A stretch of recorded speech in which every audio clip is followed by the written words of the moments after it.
Welcome to TaNaCh Talk. I'm your host, William Hall, broadcasting live out of Kingsland, Texas, USA, with another episode of TNT. What is TNT? Judaism and Christianity, a contrast with that awesome Rabbi Stuart the Man Federow. Welcome back, Rabbi. How are you today? Got to put this back on screens for that beginning shot.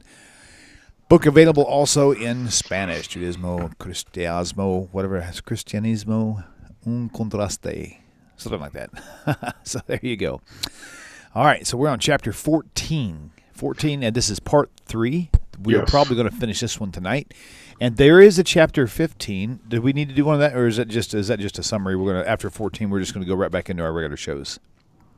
I'd like to look at 15 too. Okay, conclusions and questions. Yeah, I think it's important. Okay, that's perfect. So we'll have 2 more shows. This will be final part on this is part 3 of chapter 14, and then next week we'll do chapter 15 to close out the book. And then we'll be struggling to figure out a topic. That works. Okay, cool. All right, so that's where we're at right now. So, Rabbi, I'll pass it on to you and let you kick this thing off. I know you said we're starting in Proverbs, chapter 30, verse 2. Yep. All right, here we go. Okay. All right, it's all yours. Take it away. All right, so let me tell you a story about Proverbs chapter 30, verse 2 to 4. When I was a rabbi in Greenville, Mississippi, my first pulpit out of the seminary, a wonderful time, those 5 years I was there. But there was a guy in town. He was an ex-Catholic who had become Southern Baptist. And he felt it his duty to convert me to Christianity because, if the rabbi controls everybody, so if the rabbi becomes a Christian, then his whole congregation will become a Christian. That was his attitude. So he comes to visit me one day with a sealed envelope. And he hands me the envelope, and he says, "I'd like you to read this out loud." Well, if he wants me to read it out loud, why did he seal it? Just one more of these stupid psychological tricks.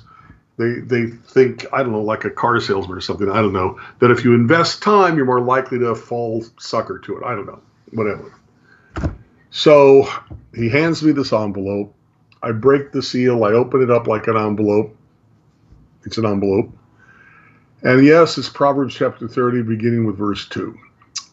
And it reads, "Surely I am more brutish than any man, and have not the understanding of a man. I neither learn wisdom nor have the knowledge of the holy. Who hath ascended up into heaven or descended? Who hath gathered the wind in his fists? Who hath bound the waters in a garment? Who hath established all the ends of the earth? What is his name, and what is his son's name, if thou canst tell?" Now, I assume what this is supposed to do is, again, make us put in the effort because it's sealed. And then you read the first verse, "I am more brutish than any man, have not the understanding of a man, I neither learn wisdom nor have the knowledge of the holy," to set yourself up as, admitting your ignorance, admitting you're, not whole, admitting you're, just a human being, not made in the image of God, not little lower than the angels, but broken, because it's a broken world. I'm a broken man. It's a broken. And from previous videos with William, I can't stand that. But at any rate, so the verse, these verses end with the question, "What is his name, and what is his son's name, if thou canst tell?" Christians will tell you when they see this that it must be a reference to Jesus, who is the Son of God, who, because he also was God, can do all the things listed in these verses. Of course, this interpretation can only be valid for those who assume Jesus was God. Obviously, not the Jewish interpretation of the verses. These verses are asking rhetorical questions. The psalmist who wrote this knows that no one other than God can, gather the wind in his fists, bind the waters in a garment, establish all the ends of the earth. These verses are saying the opposite, that there is no one other than God who can do these things, when it rhetorically asks, who can do these things, in a rhetorical way. The Bible is clear. Only God controls nature, and only God was the author of creation. And since the answer is that no human can do it, then there is no name of any human who can do it. And since there's no one who can do it, there is no son of this non-existent person either. This verse is a rhetorical way of saying simply, there is no one like God. Furthermore, in the Bible, there are many who are called the Son of God. One example, we Jewish people to begin with. Exodus chapter 4, verse 21 to 23. God is telling Moses what to tell Pharaoh, and here God explicitly states that the people of Israel, the Jews, are God's firstborn son. Exodus 4, 21 to 23. And the Eternal said unto Moses, when thou goest to return unto Egypt, see that thou do all those wonders before Pharaoh, which I have put in thy hand. But I will harden his heart, and he shall not let the people go. And thou shalt say unto Pharaoh, thus saith the Eternal, Israel is my son, even my firstborn. And I say unto you, let my son go, that he may serve me. And if thou refuse to let him go, behold, I will slay thy son, even thy firstborn. Okay. As I wrote, in the beginning to all these, there are other interpretations that are possible.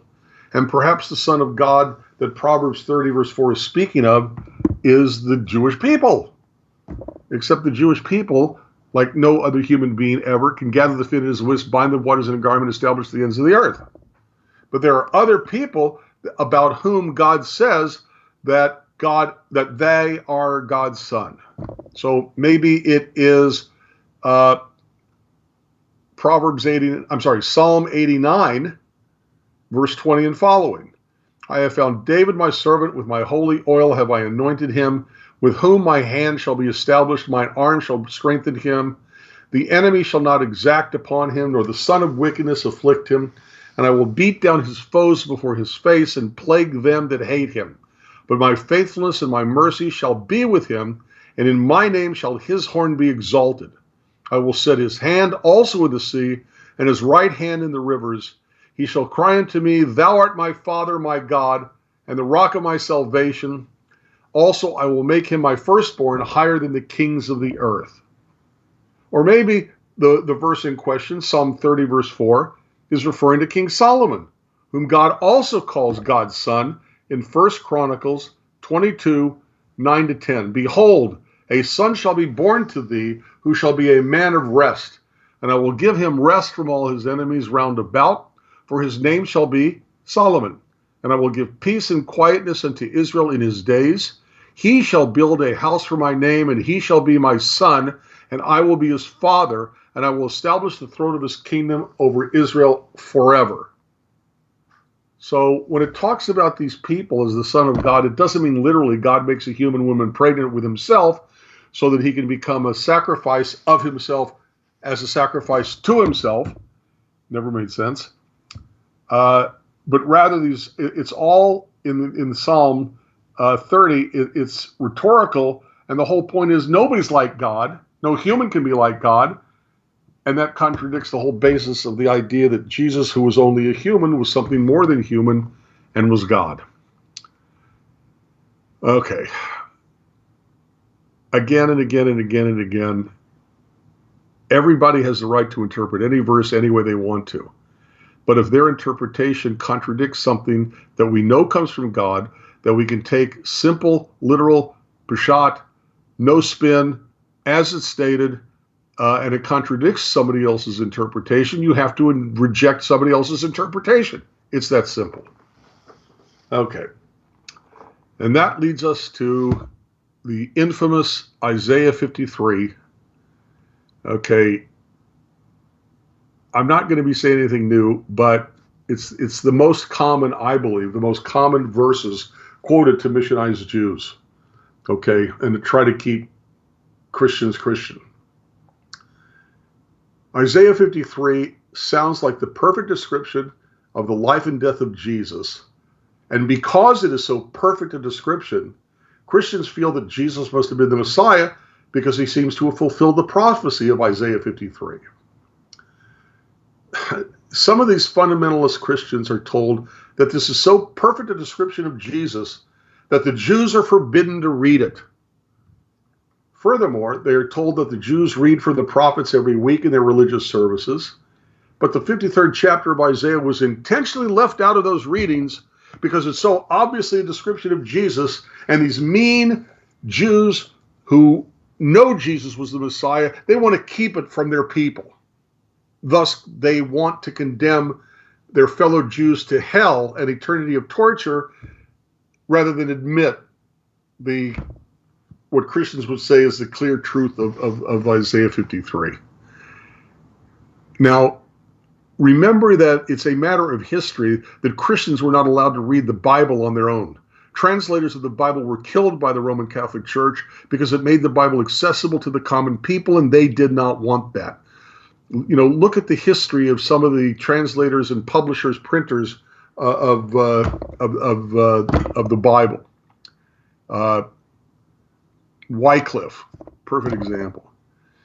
All right.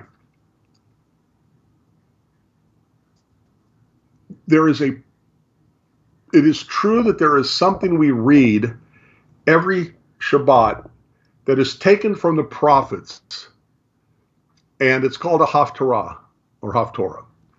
And it's read only because there was a certain time in Jewish history when the Jews were forbidden by non-Jews to read from the Torah on pain of death.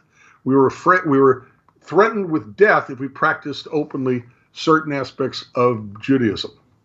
In order to let the Jews know what should have been read from the Torah, sections of the prophets were chosen to be read which were parallel to the Torah portion it replaced.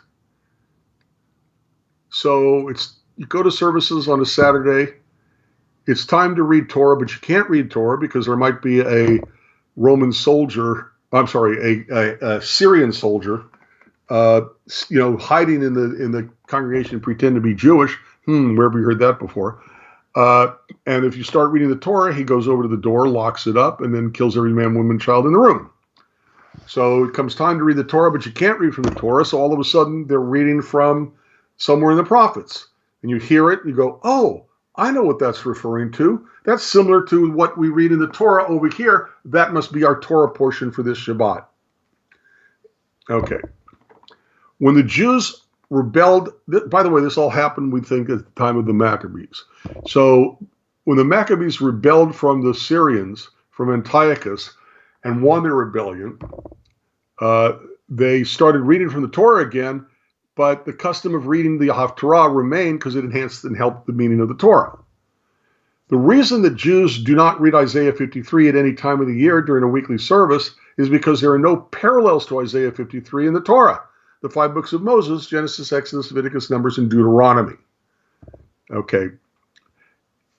The first Shabbat, okay, following Simchat Torah, where we start over with Genesis. So it's going to be Genesis chapter 1, verse 1, the creation story. Okay. What's the Haftarah? What's the prophetic section that they started reading because they couldn't read from Genesis chapter 1, verse 1? It's Isaiah 42, verses 5 through 12. And how does that begin? Thus says God, the Lord, who created the heavens and stretched them out. Oh, I know. Created the heavens, that must be Genesis. That must be Bereshit. That must be the first Torah portion. Isaiah 53 does not parallel anything in the Torah. Therefore, it was not chosen to be read in place of anything that's in the Torah. It wasn't some devious thing that the Jews tried to keep away from their fellow Jews. And by the way, remember something. It's believed by many scholars that since this happened at the time of the Maccabees, that all of this was in place before Jesus was born, certainly before he was dead and buried. Jesus at one point goes into the synagogue, according to the story, and they're at a place where they're reading something from the prophets. And Jesus says, the person you're reading about, that's me. Words to that effect. But they were already reading from the prophets when Jesus went into the synagogue. It was already a custom to do that. It was already post-Maccabean period, so they were continuing to read the Haftarah, the prophetic section, the section from the prophets, along with that section of the Torah that was read for that Shabbat, or else it wouldn't have been in the New Testament. Okay.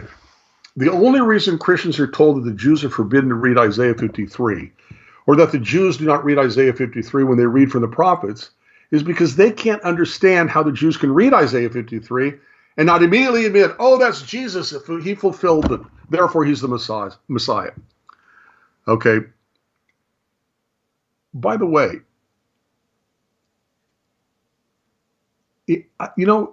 these people, they say, oh, we love the Jews. We love the Jews. We pray for Israel. We love the Jews. But if they really knew the Jewish community, if the rabbis were to ever tell their membership, okay, the Jewish community, you're forbidden to read something from the Bible, what do you think the Jews would immediately go do? They'd go look it up. They'd go say, my rabbi said I'm not supposed to read from this Isaiah 53. I'm going to go read it and find out why. They think that our control is so great that if we forbid our membership to read something from our own Bible, by the way, who put together the Bible?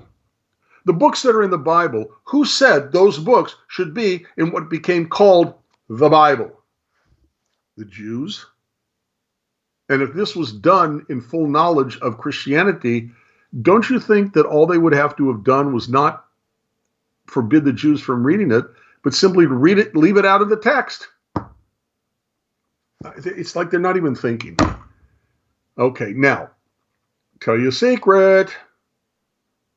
If you actually pick up the Bible and read Isaiah 53, it may sound to you like what seems to be a description of Jesus.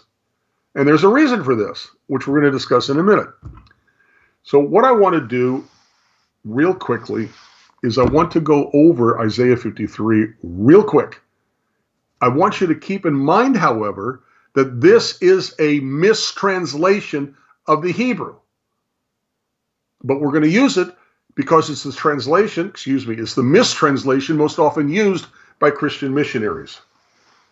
Isaiah 52, verse 13, is where this passage begins. It's called the suffering servant, the servant passages of Isaiah. And Isaiah 53, they call it Isaiah 53, but the text itself, talking about this servant of God who suffers, actually begins with Isaiah 52, verse 13. So real quickly, we're going to run through it. Behold, my servant shall deal prudently. He shall be exalted and extolled and be very high. As many were astonished at thee, his visage was so marred more than any man, and his form more than the sons of men. So shall he sprinkle many nations. The kings shall shut their mouths at him. For that which had not been told them, they shall see, and that which they had not heard shall they consider. Now we begin with Isaiah 53, verse 1, continuing this passage about the servant who suffers for God. Verse 1, who hath believed our report, and to whom is the arm of the Eternal revealed? For he shall grow up before him as a tender plant and as a root out of a dry ground. He hath no form nor comeliness, and when we shall see him, there is no beauty that we should desire him. He is despised and rejected of man of sorrows, and acquainted with grief, and we hid, as it were, our faces from him. He was despised, and we esteemed him not. Surely he hath borne our griefs and carried our sorrows, yet we did esteem him stricken, smitten of God, and afflicted. But he was wounded for our transgressions, he was bruised for our iniquities. The chastisement of our peace was upon him, and with his stripes we are healed. All we like sheep have gone astray. We have turned every one to his own way, and the Eternal hath laid on him the iniquity of us all. He was oppressed and he was afflicted, yet he opened not his mouth. He is brought as a lamb to the slaughter, and as a sheep before her shearers is dumb, so he openeth not his mouth. He was taken from prison and from judgment, and who shall declare his generation? For he was cut off out of the land of the living. For the transgressions of my people he was stricken. And he made his grave with the wicked, and with the rich in his death, because he had done no violence, neither was any deceit in his mouth. Yet it pleased the Eternal to bruise him. He hath put him to grief. When thou shalt make his soul an offering for sin, he shall see his seed, he shall prolong his days, and the pleasure of the Eternal shall prosper in his hand. He shall see the travail of his soul, and shall be satisfied. By his knowledge shall my righteous servant justify many, for he shall bear their iniquities. Therefore will I divide him a portion with the great, and he shall divide the spoil with the strong, because he hath poured out his soul unto death, and he was numbered with the transgressors, and he bare the sin of many, and made intercession for the transgressors. I said before I read this that it was a mistranslation, but it's the most common mistranslation, used by Christians, especially when they want to missionize the Jews. There are mistranslations in this. In verse 5, the text is translated as, but he was wounded for our transgressions, he was bruised for our iniquities. The mistake is that the prefix to the Hebrew word meaning our transgressions and our iniquities is the Hebrew letter mem. And the prefix mem means from and not for. A more accurate translation, therefore, would be, but he was wounded from our transgressions, he was bruised from our iniquities. This means that Isaiah 53 isn't talking about a man who died for our sins. It's rather about a man who died because of our sins. And this, by the way, is the Jewish understanding of Isaiah 53, that the nations of the earth will finally understand that the Jews have been right all along, that the sins committed against the Jews by the Gentile nations of the earth resulted in the death of innocent Jews. Okay, another mistranslation. Verse 9, and they made his grave with the wicked and with a rich man in his death. But the last word of this sentence is plural. The Hebrew is more accurately translated as in his deaths, because the word appears in the Hebrew in the plural. The text reads b'motav, and the Hebrew letter yud, indicated by the capital Y in the translation, at least the one I have in my book, I think it's now too, indicates the plural, and anybody who understands Hebrew would know this.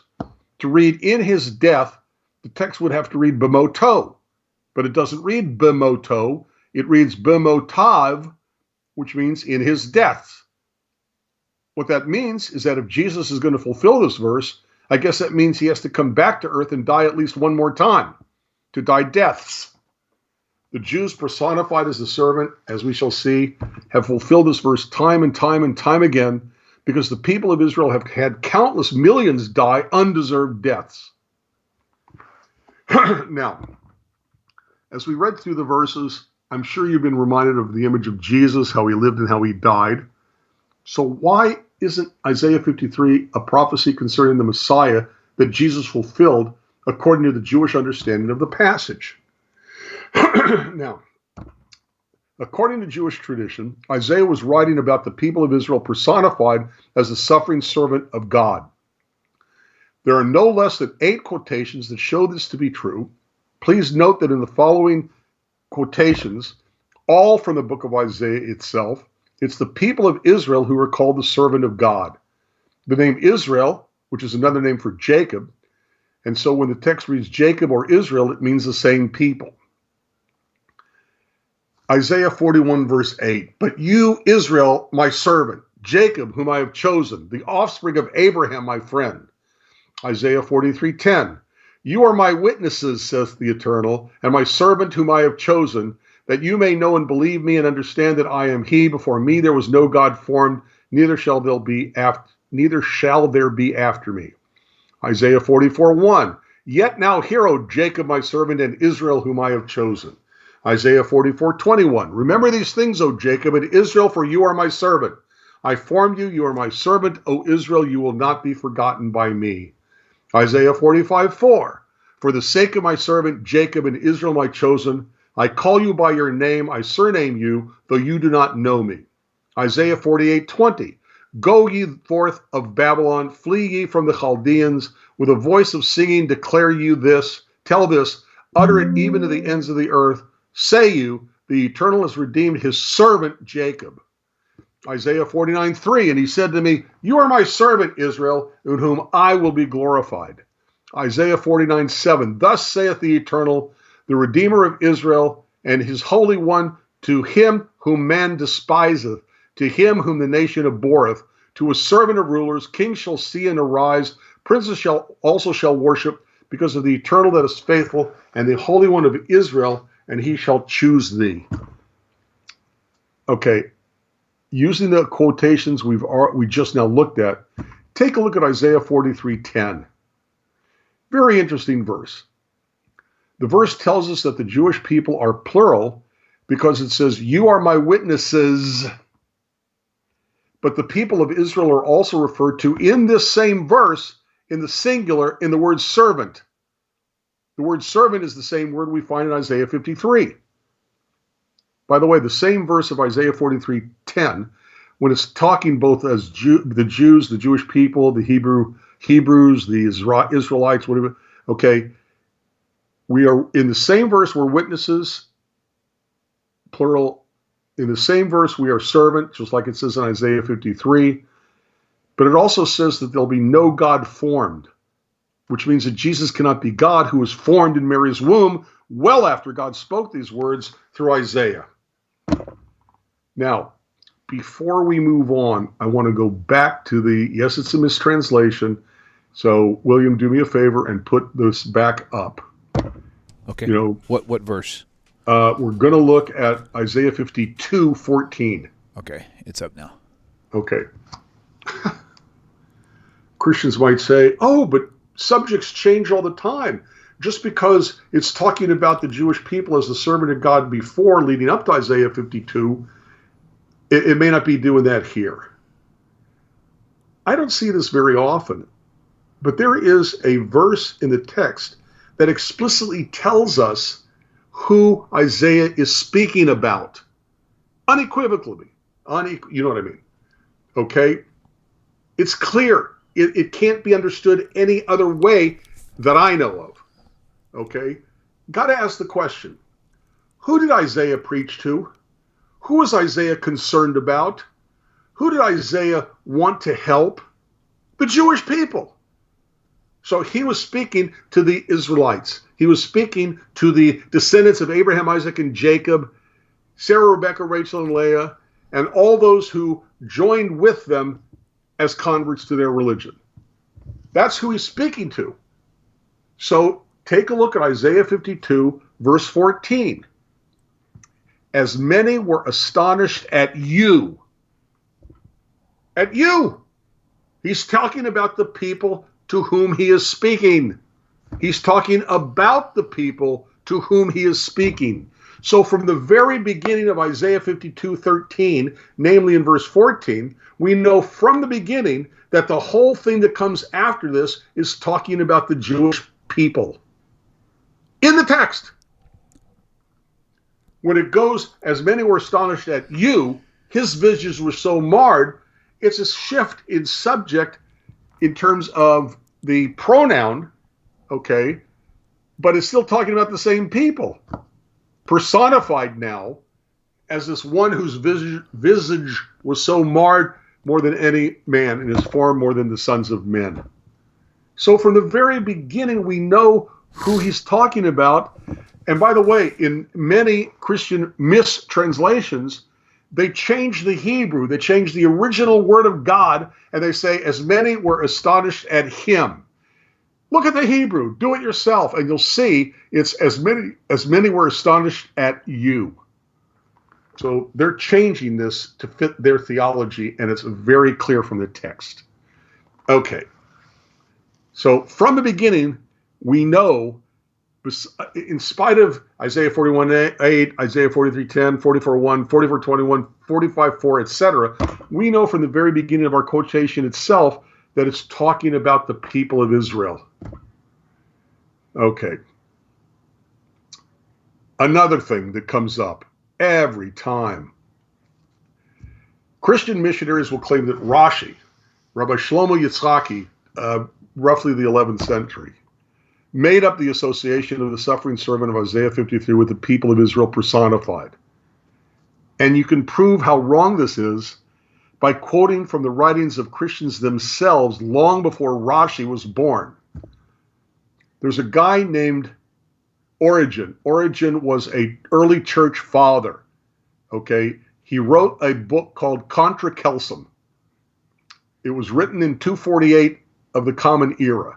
And by the way, that's about 700-800 years before Rashi.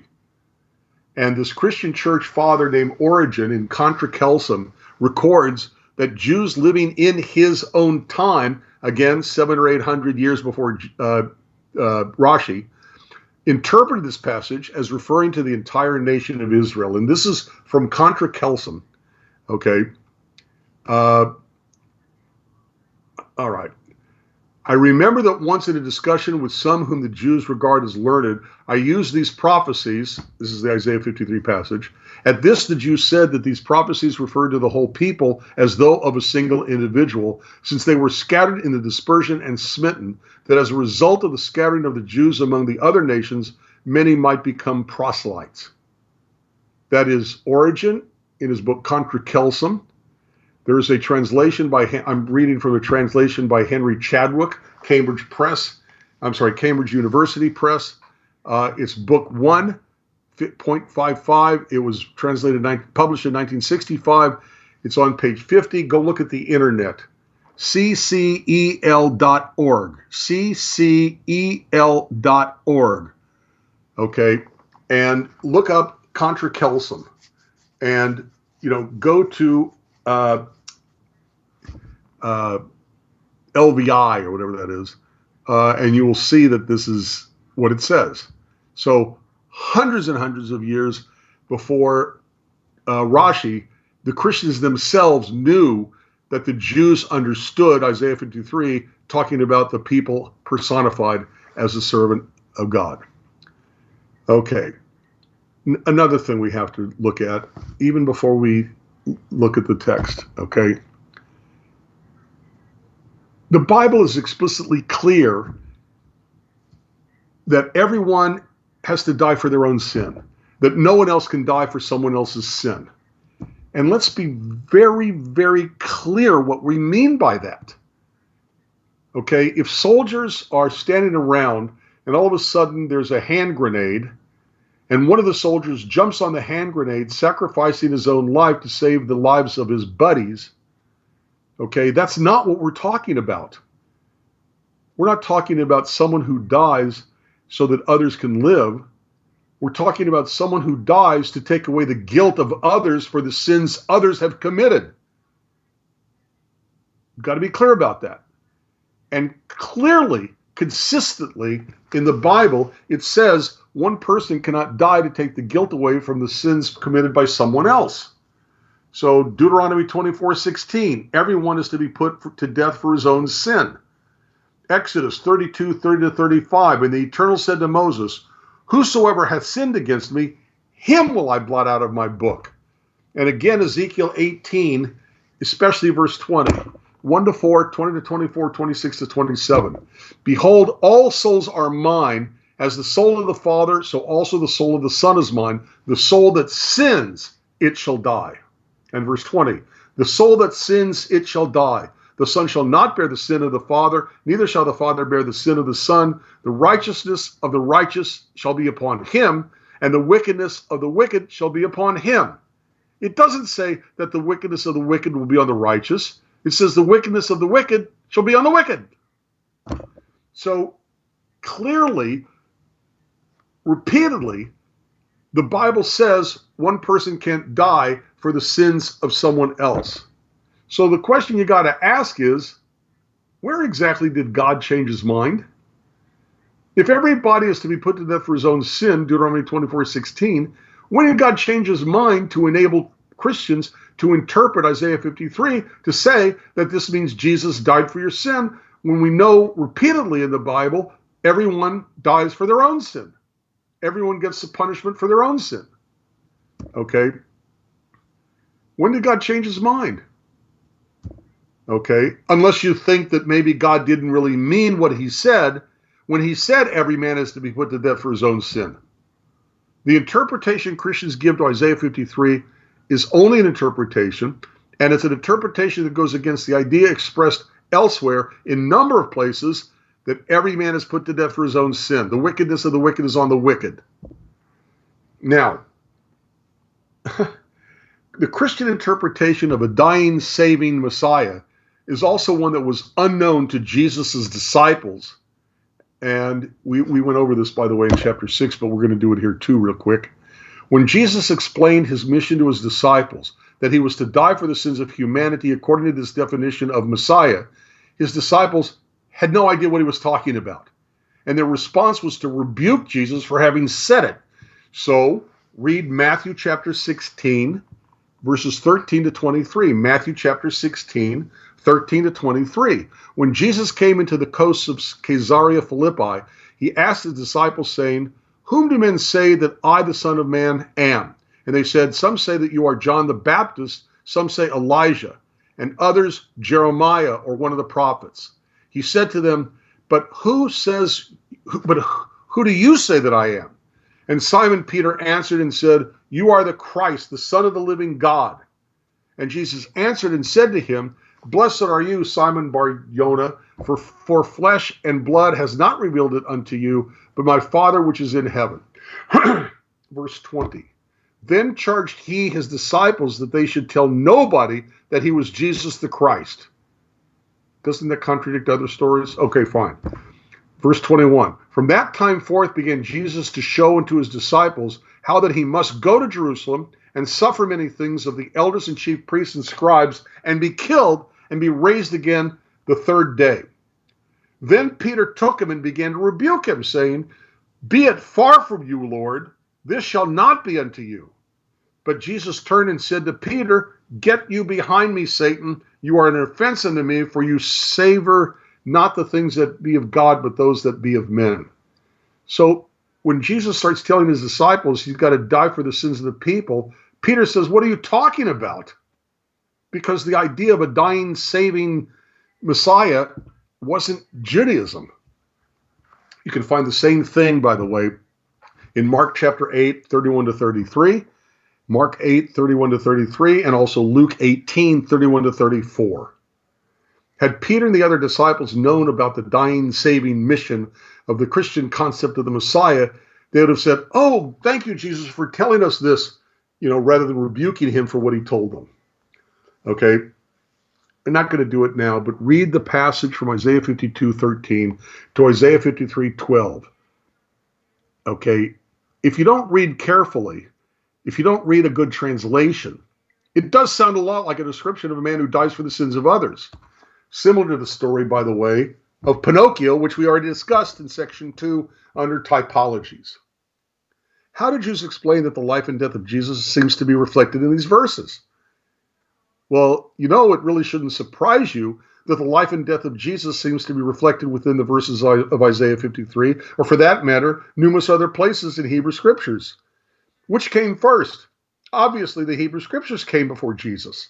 So the authors of the Christian's New Testament used images they found in the Hebrew scriptures and invented a story about Jesus to fit those images, which we already discussed in the introduction in section C on inventions. Many of the passages in the Christian's New Testament contradict the image described in Isaiah 53, because no matter how hard the authors tried to invent stories about Jesus that would fit images found in the Hebrew scriptures, the factual stories about the man Jesus were also recorded by them. These are the stories that deny any messiahship of Jesus, as well as contradict the image of the suffering servant in Isaiah 53.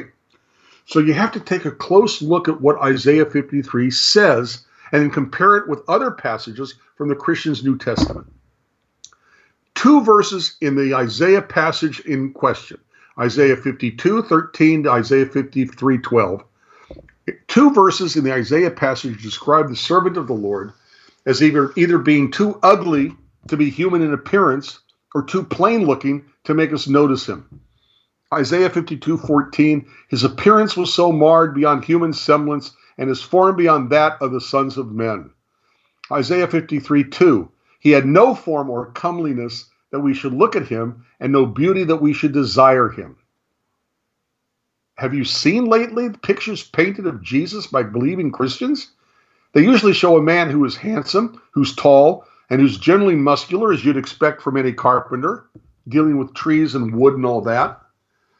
The text from Isaiah is not referring to the servant at only a single point of time and place, like, after a scourging or a crucifixion, but it's referring to the way the servant looks in general to the non-Jewish world. And by the way, there's evidence in the Christian's New Testament itself that indicates that Jesus was a handsome man whose company was desired by others and whose stature or appearance doesn't match Isaiah's description. Luke chapter 2, verse 52. Luke 2:52. And Jesus increased in wisdom and in stature and in favor with God and man. Okay. Another verse from our Isaiah 53 passage describes the servant as a loner without anybody to call a friend. Isaiah 53:3, he was despised and rejected by men. And it's not describing a man who at one point in his life has somebody who rejects him, but rather one who has known rejection throughout his life, as the Jews have known throughout our 4,000 year of existence. However, in many places within the Christian's New Testament, like the above quotation we just had from Luke chapter 2, verse 52, Jesus increased in wisdom and in stature and in favor with God and man. Jesus is described as having a huge following. This is true from the very beginning of his ministry, all the way to the scene at the crucifixion. He's got a big following. He's not a loner. He's not used to being rejected. Matthew 21:46. But when they tried to arrest him, they feared the multitudes because they held him to be a prophet. Or Luke 23:26-27. And as they led him away, they seized one Simon of Cyrene, who was coming in from the country, and laid on him the cross to carry it behind Jesus. And there followed him a great multitude of the people and of women who bewailed and lamented him. You can also see it in Mark chapter 14, verse 1-2. After 2 days was the feast of Passover and of unleavened bread, and the chief priests and the scribes sought how they might take him by craft and put him to death, but they said, not on the feast day, because there will be an uproar of the people. He's got a great following. Matthew chapter 4, verse 24-25. And his fame went throughout all Syria, and they brought unto him all sick people that were taken with diverse diseases and torments, and those which were possessed with devils, and those which were lunatic, and those that had the palsy, and he healed them. And there followed him great multitudes of people from Galilee, from Decapolis, and from Jerusalem, and from Judea, and from beyond Jordan. They're coming in from all over the place. Matthew 21:9. And the multitudes that went before and that followed cried, saying, Hosanna to the Son of David. Blessed is he that comes in the name of the Lord. Hosanna in the highest. Which shows they really don't know Hebrew, because Hosanna isn't a praise. It's Hoshiana, save us. Matthew 21:11. And the multitude said, this is Jesus the prophet of Nazareth of Galilee. Luke 4:14-15. And Jesus returned in the power of the Spirit unto Galilee, and there went out a fame of him throughout all the region round about. And he taught in their synagogues, being glorified of all. Luke 7:11-12. And it came to pass the day after that he went into the city called Nain, and many of his disciples went with him, and much people. Much people. Now when he came nigh to the gate of the city, behold, there was a dead man carried out, the only son of his mother, and she was a widow, and much people in the city was with her.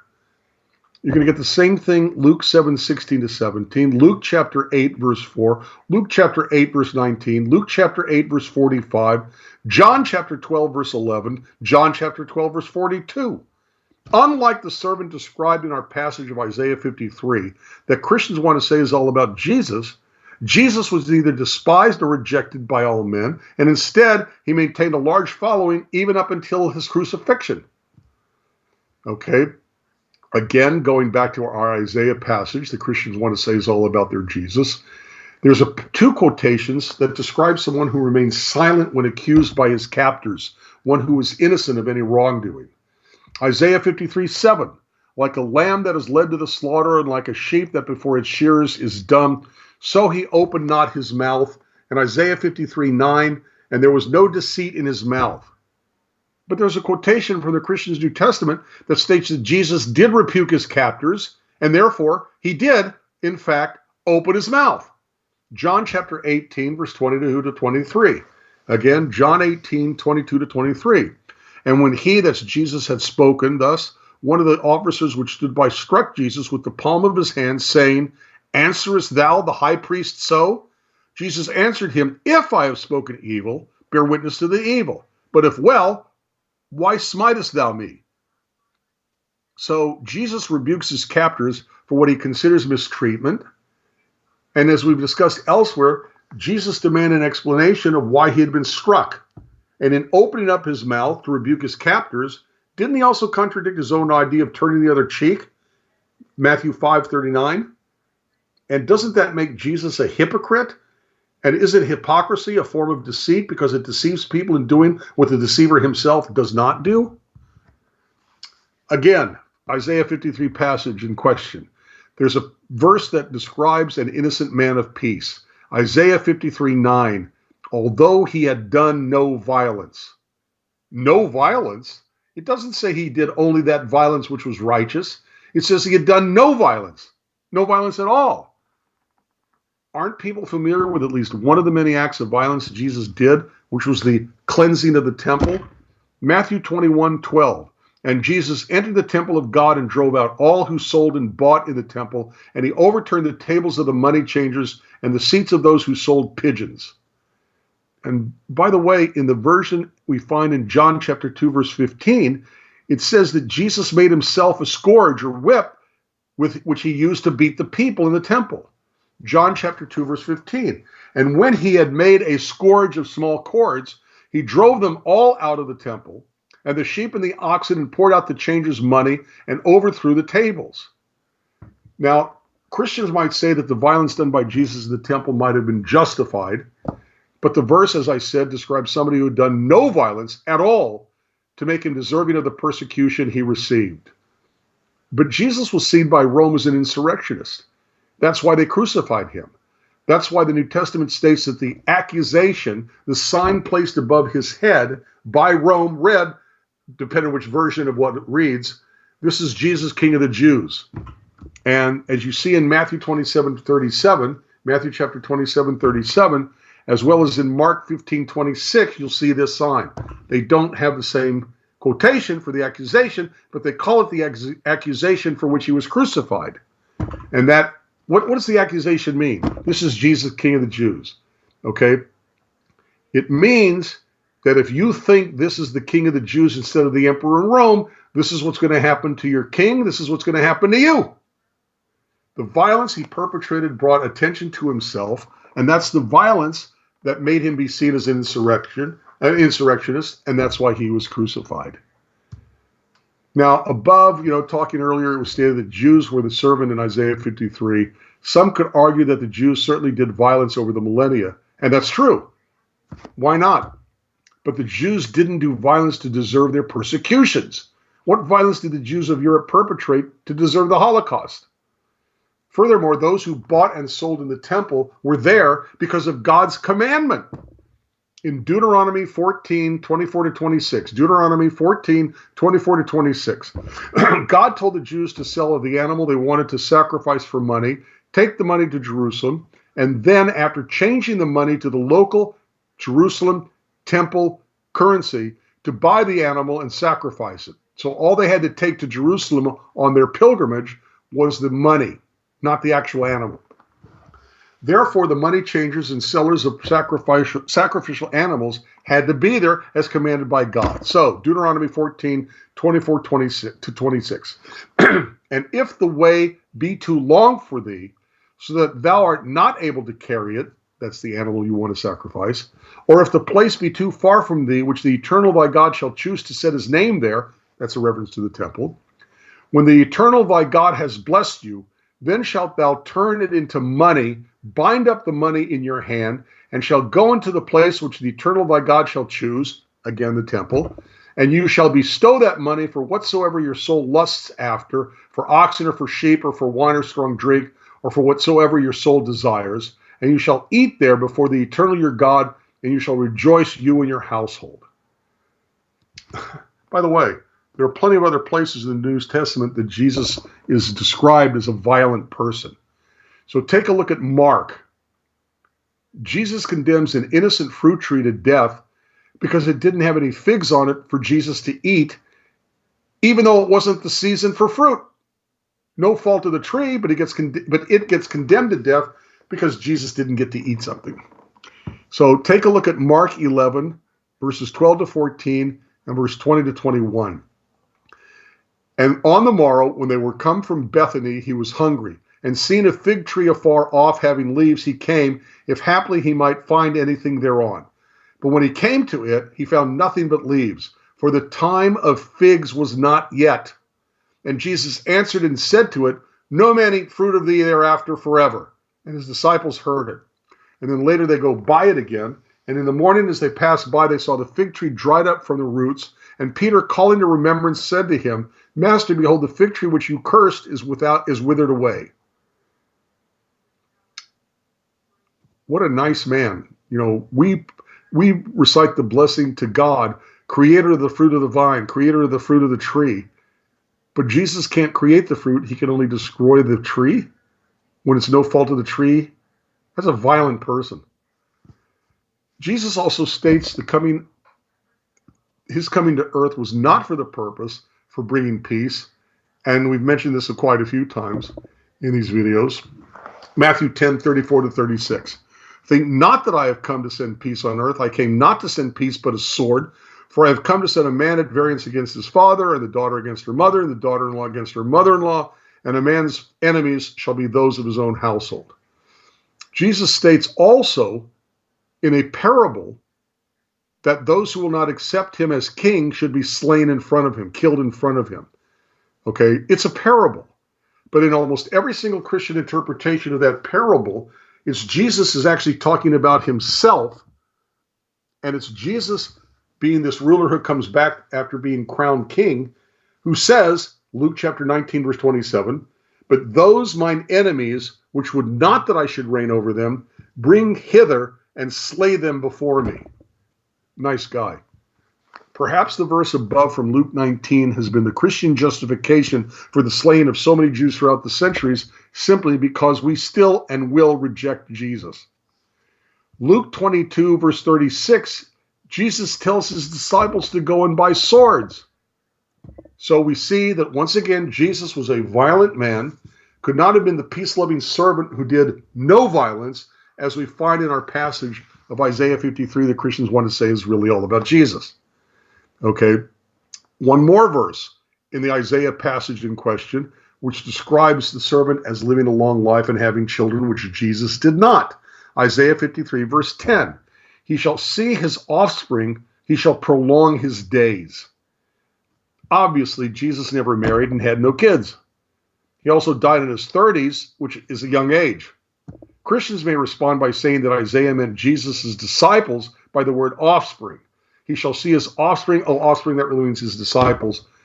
It's not what the word means. Christians themselves are like his children, but the word in the Hebrew is zera, which means seed, and can only refer to one's bloodline descendants, his children. One can see this clearly in the following passage from Genesis 15. It's Genesis 15, verse 2 through 4. Abram, it's before his name was changed to Abraham. Abram is afraid that he has no biological heirs, even though God had promised him heirs. And the only one to inherit from him is his servant Eliezer, that Abram calls his Ben, his son. However, God tells him that it's not going to be his Ben, his son, to inherit from him, but rather his Zerah, his seed. Zerah is, of course, the same word in Isaiah 53:10. So Genesis 15, 2 through 4. And Abram said, Eternal God, what will you give me, seeing that I go childless, and the son of my house is this Eliezer of Damascus? And Abram said, Behold, to me you have given no seed, no Zerah, no biological child. And lo, therefore, the son, the Ben in my house, becomes my heir. And behold, the word of the Eternal came unto him, saying, This shall not be your heir, but he that comes forth out of your own bowels shall be your heir. Okay? So we see that Jesus did not fulfill the description of the servant in Isaiah 53 because he had no seed, which means children. He had no offspring. Okay.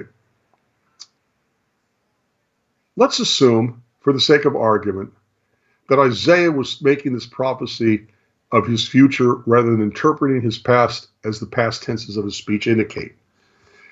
Isaiah 53 could be applied not only to the people of Israel in the days of Isaiah, but applied to the people of Israel throughout all the past 3,000 years, especially the last 2,023 years. Try rereading the Isaiah passage and think of the Jewish victims of the Holocaust, or the Jewish victims of the pogroms, or the Inquisition, or the Crusades, or other Christian persecutions of Jews as you read it. Ask yourself, what violence did these Jews do to deserve the fate given to them by Christians? The answer, of course, is none. One more thing I want to tell you, I want to make sure you understand, okay? And for this, you're going to have to look it up yourself, okay? Because I don't think I have them. William, do we have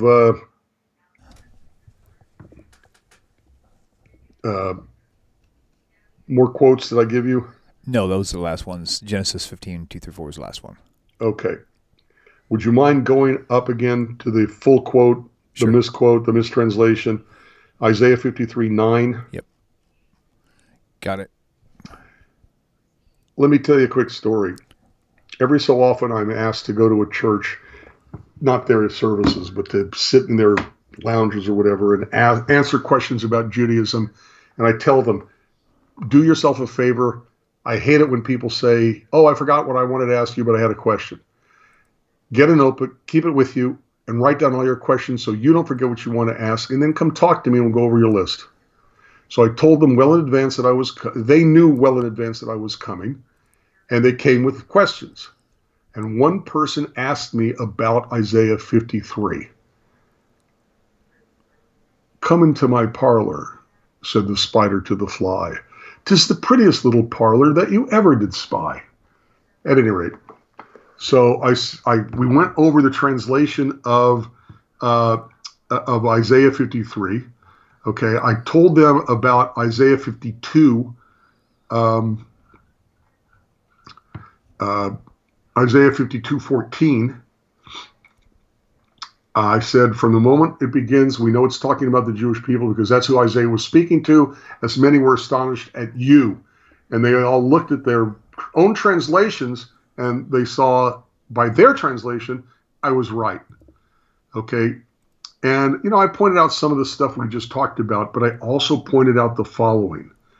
I asked them to read their translation of Isaiah 53, verse 9. And what they read, as you've already heard, and he made his grave with the wicked and with the rich in his death, which should be deaths. He made his grave with the wicked and with the rich in his death. That's how they have it. Because he had done no violence, neither was there any deceit in his mouth. I said, tell me something. Where was Jesus buried? And they all said, oh, he was buried at the grave of Simon of, I just had it. Take a look at Matthew 27, verse 57. A rich man, Joseph of Arimathea. This is Matthew 27, verse 57. When the evening was come, there came a rich man of Arimathea named Joseph, who also himself was Jesus' disciple. He went to Pilate and begged the body of Jesus. Then Pilate commanded the body to be delivered. And when Joseph had taken the body, he wrapped it in a clean linen cloth and laid it in his own new tomb, which he had hewn out of the rock. And he rolled a great stone at the door of the sepulchre and departed. So it says that in verse 9, he made his grave with the wicked, but he didn't make the grave with the wicked. He made the grave with the rich. And then verse 9 goes on to say, and he was with the rich in his death. So I said, with whom was Jesus crucified? Who did he die with? Who else was crucified with him? And they said, 2 robbers. And I said, are robbers good people? And they said, no, robbers are wicked people. Take a look at Matthew 27:38.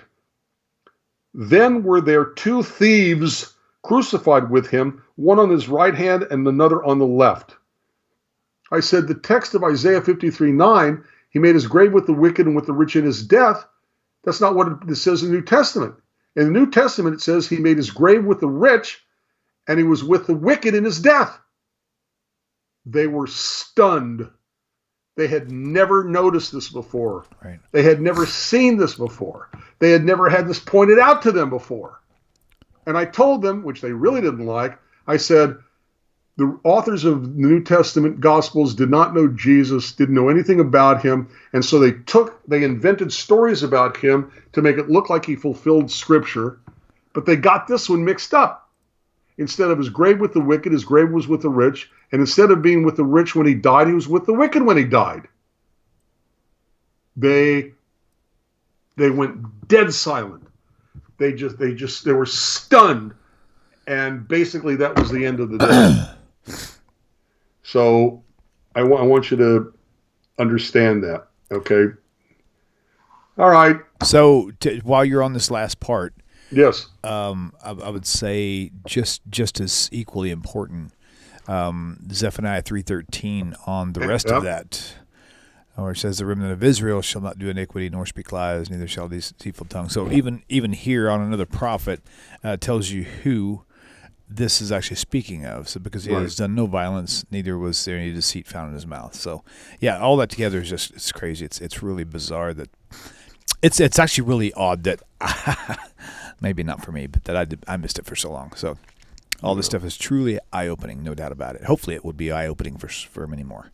I can only pray that will be true. From your mouth to God's ears. I mean, heck yeah, that's awesome. All right, well, I guess this is kind of going to wrap us up for tonight, and you planned that really well. We're at 1 hour and 1 minute. I knew that. You nailed it, Rabbi. Yeah. Huh? Yep, there you go on the screen again. Judaism and Christianity in Contrast in Spanish also. The website is also in Spanish. The website itself is quite amazing. Whatjewsbelieve.org. Go there. It's like a cell phone app for missionaries or counter missionaries. I mean, it's got topics. You click on it, it'll take you straight to the answer. So be sure to check that out for sure. And so until next week, same time, same place, Hashem willing, Rabbi, absolutely. We will see you all later. Shalom, shalom, everybody. Peace. Shalom, my dear friends. Hope this message finds you well. If you like the way this channel is going and the channel has been a blessing to you, please consider supporting the channel by going to the website, TaNaChTalk.com. TaNachTalk.com. Thank you once again for your time and for supporting TaNaCh Talk. Shalom.